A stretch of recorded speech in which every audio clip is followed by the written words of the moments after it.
네, 안녕하십니까. 저는 1청년부를 섬기고 있는 22살 권태훈입니다.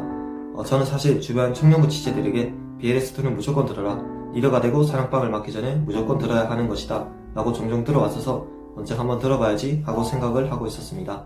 그러던 차에 작년 BLS1을 수강하고 이제 BLS2를 들을 때가 왔다 생각이 들어서 신청을 하게 되었습니다. 더불어서 요번 연도 들어 제가 청년부에서 맡은 것이 갑자기 많이 생겨버려 이번에는 듣지 않을 수 없었습니다. 사실 저는 저번 10주 차날 양육 때 참 은혜를 크게 받았습니다. 그날 양육받은 말씀도 참 인상 깊었지만 사실 저는 다른 데서 은혜를 좀 크게 받았습니다. 저는 이번 연도에 들어서 청년부에서 맡은 것이 갑자기 많아졌습니다. 임원과 더불어서 여러 가지를 맡게 되었는데요. 사실 재작년에 저는 맡은 것이 아무것도 없었고 또 섬긴 것도 없었다 보니 갑자기 여러 가지를 맡게 되는 것은 제게 좀 부담이었던 것 같습니다.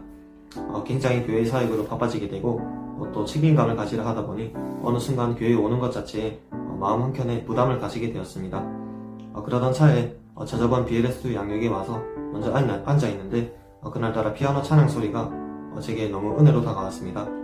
그러면서 드는 생각이 나는 왜 요즘 이런 마음인가, 내가 처음 받은 은혜는 어디로 갔나 하는 생각이 들었습니다.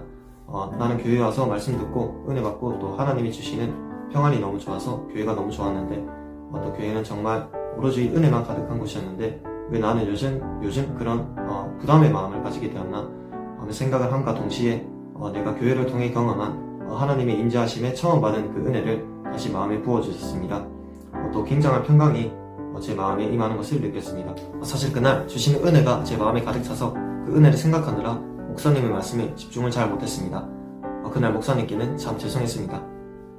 그날 받은 은혜와 더불어서 제 직장 소그룹 번식에 긴장을 풀라 당신은 슈퍼스타가 될 필요가 없다 라는 말씀이 제게 큰 은혜였습니다. 사실 저는 제 생각에 갇혀서 스스로 부담에 매여 있었던 것 같습니다. 사랑방 성장에 있어서 중요한 것은 개인의 은사나 능력, 성격에 달려있는 것이 아닌 매일의 기도와 하나님과의 교제의 시간, 그리고 지체들과의 교제가 훨씬 중요하다는 사실을 보면서 내 능력이 아닌 오직 하나님께 달려있다는 사실을 다시 한번 제 마음에 새겼습니다. 스스로 자격이 없는 것 같아 낙심할 필요 없고 오로지 하나님께 매달리면 되겠다는 생각이 제 마음을 편하게 해주었습니다. 이외에도 BLS2 양육은 제 생각 밖이었던 교회를 세우는 일, 또 사람을 세우고 사랑방을 부흥시키는 것에 대해서 제 시야를 굉장히 많이 넓혀줘서 너무나 놀랍고 또 굉장히 중요한 훈련의 시간이었습니다. 앞서 제가 여러 맡은 것들에 대해서 부담을 느낀다고 하였지만 사실은 제게 맡겨주신 모든 일들이 너무나 감사합니다. 앞으로 저도 더욱 성장하여서 하나님 마음에 합당한 또 예수를 더욱더 닮아가는, 그리고 또 충성된 일꾼을 세우는 그런 리더로 세워지길 바라고 또 그렇게 살아가겠습니다. 감사합니다.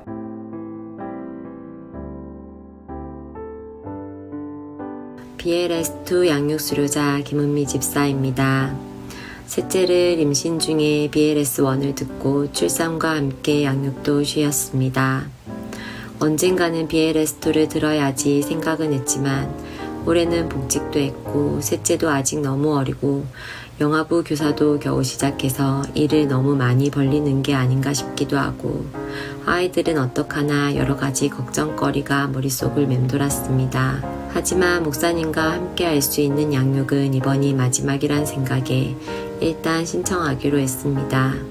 역시나 매주 화요일마다 퇴근을 하고 저녁을 먹고 셋째를 맡기고 두 아이를 데리고 오는 일은 쉬운 일은 아니었습니다.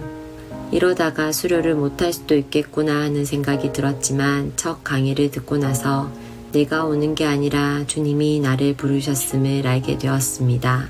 그때부터 내 힘이 아닌 주님께서 나를 부르셔서 단 한 번도 결석하지 않고 완주할 수 있었음을 고백합니다. 두 번째 강의에서부터는 매 강의마다 그때그때 저에게 말씀하시는 것만 같았습니다. 소그룹에 대한 강의를 듣고 늘 부족한 제 모습에 어느 소그룹에 속하는 것이 짐이 되는 것은 아닌지, 또 특별히 잘하는 것이 없어 헌신하고 봉사하는 것에도 소극적이고 한 발 물러서 있던 저에게 소외되고 아픔 있는 이들이 함께 부딪히고 지어져 가는 게 진정한 사랑방이라는 말씀을 해주셨습니다. 강의 때마다 BLS2에 대한 목사님의 사랑과 열정이 그대로 느껴져서 늦게나마 여기에 참여할 수 있음에 감사하고 신청하기를 참 잘했다는 생각이 들었습니다. 기도하라, 기도하라, 기도하라. 결국은 기도만이 답이란 걸 알게 되었습니다. 교회도 소그룹도 가정도 나도 모두 기도로 세워져 가는 것인데 바쁘다는 핑계로 기도를 쉬는 죄를 범하고 있음을 깨달았습니다. 목사님께서 긍휼을 달라고 사랑 덩어리가 되게 해달라고 기도하신다는 것을 듣고 저도 똑같이 기도하기 시작했습니다. 가슴이 찢어지도록 안을 수 있는 넓은 마음, 모든 아이들을 끌어안을 수 있는 넓은 성품을 위해서 기도하고 있습니다. 바쁠 때 오히려 하나님과 더 시간을 많이 보내라는 말씀처럼 매일 기도하는 사람으로 주응하세의 자세로 살아가기를 소망합니다.